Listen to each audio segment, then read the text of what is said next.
John in beautiful Seattle, Washington hit me. He said, I've always defended you, but I've been catching up on past shows, and I heard you compare Arch Manning to Tim Tebow. How am I supposed to defend this? You're not, John, because if I ever compared Arch Manning to Tim Tebow in terms of on-field performance or accomplishment, you ought to find a new show to watch. Plenty of good ones out there. You don't need to be wasting your time on a show that's comparing Arch Manning to Tim Tebow, because that would, of course, be nonsense. That would be foolishness. I do have good news. I didn't do it. It wasn't me. If there's anything I want you to take from this show tonight, it's that it wasn't me. It wasn't me, John.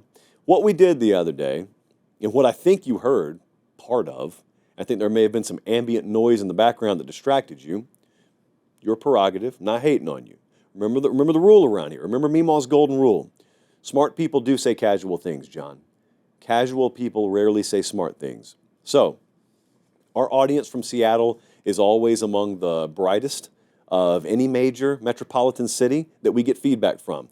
So I certainly assume that you're a smart guy, John, that just happened to say a casual thing. Here's what happened the other day. What happened was someone asked us if Arch Manning is going to be overrated, overhyped, and I said, oh, here we go. Let's address it on the show. Because it struck me the same way that the Tebow recruitment and the Tebow phenomenon struck me back in the day. Not in the sense that they've accomplished the same thing on the field. Arch hasn't played. He's hardly played. Tebow comes out of high school. If you weren't around for this, it was wild. This was when like a young version of me first started really falling in love with recruiting, was like the Tebow recruitment. The Tebow recruitment was a recruitment that captivated the non-recruiting fan, to give you an idea of how big a deal it was. So he's from Nice High School. He's a five-star quarterback. His high school games are being broadcast on TV when that wasn't a popular thing to have happen. And he's down to Florida or Alabama. One of the biggest what-ifs in the history of mankind is, what if Tebow commits to Alabama? Mike Shula probably wins enough to where he doesn't get fired. Saban probably still wants to leave the NFL after a couple of years. Where does he go? He doesn't go to Alabama, so where does he go? So anyway, it didn't happen that way. Tebow commits to Urban Meyer. He ends up being everything and then some that you could have ever expected. However, a lot of folks viewed him as a villain.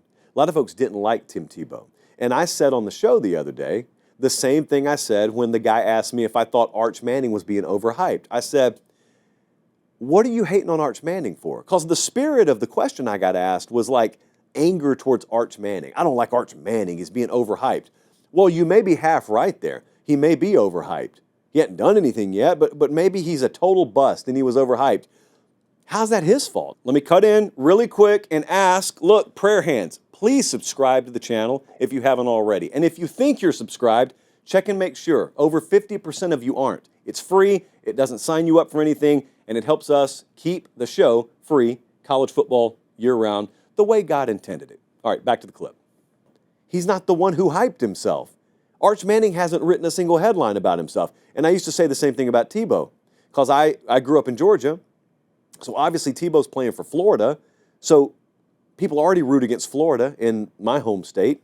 And so they really hated Tebow. But a lot of my buddies started saying, I hate Tebow, not I hate Florida. And I'm like, what do you hate him for? Oh, because he's so overhyped. Well, who's hyping him? Go hate on the guys who write for the newspaper in Jacksonville. Go hate on the guys at ESPN. They're the ones hyping him. Tebow's not voting himself first-team All-American. Tebow didn't vote himself Heisman. Tebow never wrote a headline about himself. Arch Manning's the same way. Now, here's the difference, couple of differences. I don't think anyone can command the kind of attention that Tebow did again. Just like a generation prior to that, a couple of generations prior to that, you had TV shows in the 70s. This is just fascinating. If you're 19 years old on the campus of Iowa right now, and you want to blow your mind, go look at the viewership some of the shows in the 70s used to do. A random show like MASH, some of the episodes of Dallas. Go look at how many people watched the shows. Tens of millions, 30 million people, 40 million people. Not collectively over a season. They're watching that one episode on that one night. The reason is because there wasn't anything else to watch. So society wasn't fragmented.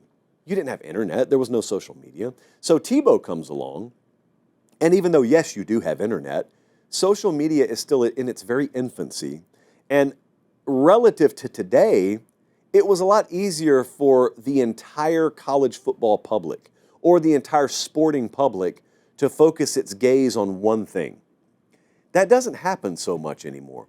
Just like in the world of TV, if CBS puts a show on in prime time and it gets 8 million viewers, that's an insanely huge number. There were shows that would have been airing that got 5 times that viewership back in the day. And I feel the same way about Arch Manning. I don't think the hysteria around Arch Manning, even at its peak, whenever that is, will match what Tebow mania was. But relative to today's standards, yeah, it could get ridiculous, but it's not his fault. So that was the comparison that I did between Manning and Tebow. And then one other thing that I hope doesn't happen, but it could happen.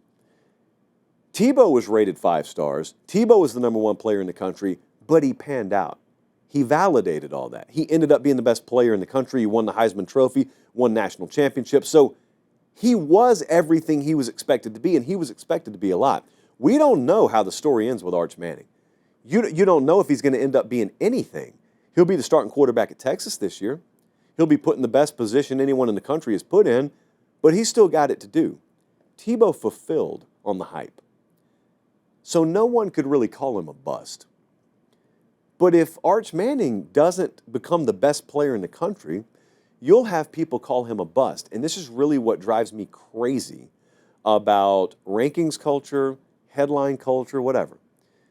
If I rank Arch Manning as the number 1 player in the country, if I vote him first team All-American, if I create the hype and he doesn't live up to it, that's not on him.